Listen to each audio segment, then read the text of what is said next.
Boulevard. It's Kay for today's video, guys.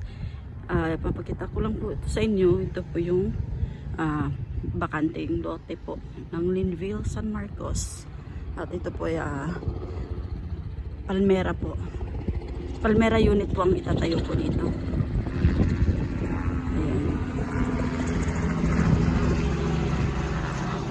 Bali, marami pa pong bakante dito, guys, na hindi pa po natatayuan.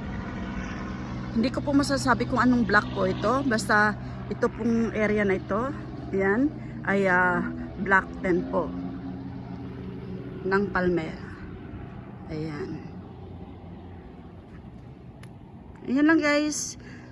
Maraming salamat. Mega love shout out sa aking mga supporters and followers dito sa YouTube world. I love you all. God bless us all. Bye bye.